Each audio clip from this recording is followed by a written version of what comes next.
And we all know about the sunshine tax here in San Diego, but you can pay a lot less of that tax just by going solar. I did. I'll let you know all about it and what else you can do about it coming up in a live report.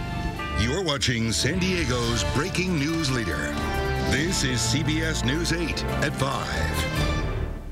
Welcome back, and thanks for joining us. I'm Barbara Lee Edwards. And I'm Carlo Cicchetto.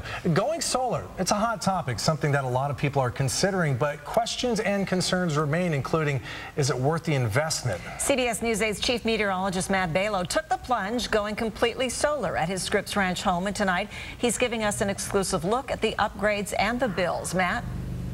Well, Barbara Lee and Carlo, you know, we all are familiar with the sunshine tax here in Southern California, where we pay more for everything, especially when it comes to utilities. But there is a way that you can pay a lot less for those utilities and a lot less of that sunshine tax. That's what we elected to do when we elected to go solar. San Diego's year-round weather is world-renowned for its sunshine, and you may have noticed in your neighborhood some San Diego County residents who are taking advantage of that sunshine in an effort to reduce or completely eliminate their ever-rising monthly electric bills. With all of the calculations factored in. Once we decided to make the investment in solar power, the process started with interviewing 15 different companies.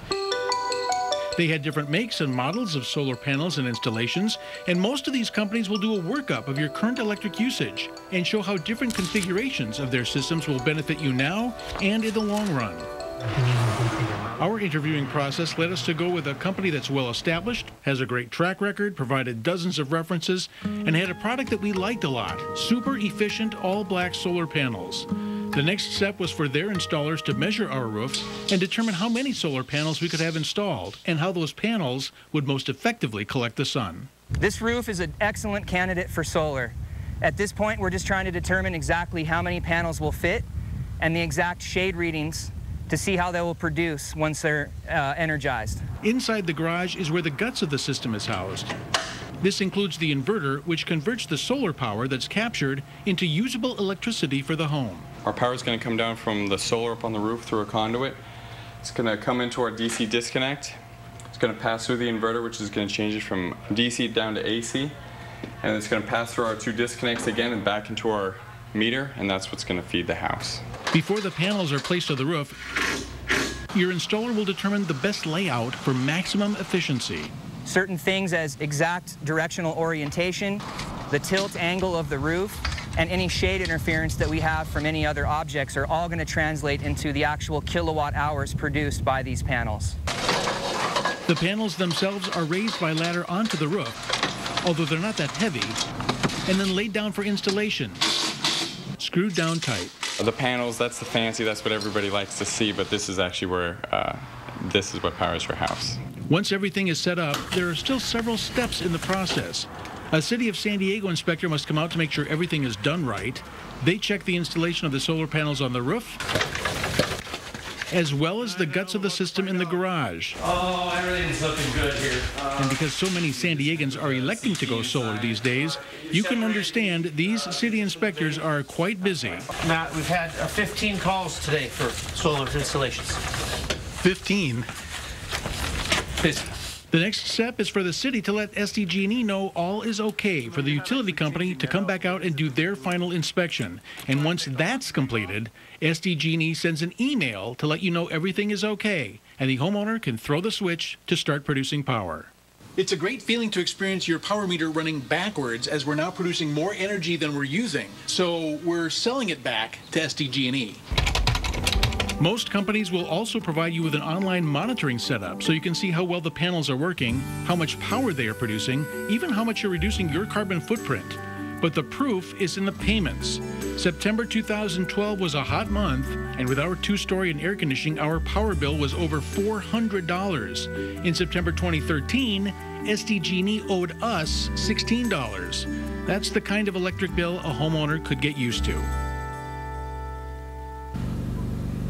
And there are a few other things you should know besides watching that meter go backwards each day when the sun is out. First of all, go with a well-established company. You know, solar is a big item right now, and so there are a lot of small companies that are popping up that can get you in next week. But if there's a problem down the road when solar isn't such a big deal, they may not be there, and you want them to be. So go with a well-established company that's got a good track record. They always like to provide lots of references. And two things about the cost. First of all, your property tax valuation of your home can't go up when you put a solar energy system in. If you spend $30,000 on a pool or a new room or an upstairs, that will increase your property tax valuation, but not with solar. And the cost for our system, we got a big system. We have a big house. We like air conditioning. We got estimates from $25,000 to $55,000. Ultimately, we paid $41,000 for our system. That's a lot of money. But there is still 130% federal tax credit that you have. So eventually, we'll get about $12,000 back at the end of the year. In that story, I did have my first bill. I got my second bill from the having the system installed. This is from October of last year. Our electric was $261 or so. This year, SDG&E owes us $42. So we're seeing some of the benefits already. And no matter what you spend, whether it's $20,000 or $50,000, you can expect a return on your investment in about 7 years. And that's assuming that there's no additional SDG&E rate increase. And why would there be one of those, right? Absolutely. There's so much information in there for people, Matt. And I think the one point that really stood out to me was what happens when you do generate more electricity than you're using, and the fact that SDG&E then owes you money. That's got to surprise a lot of people.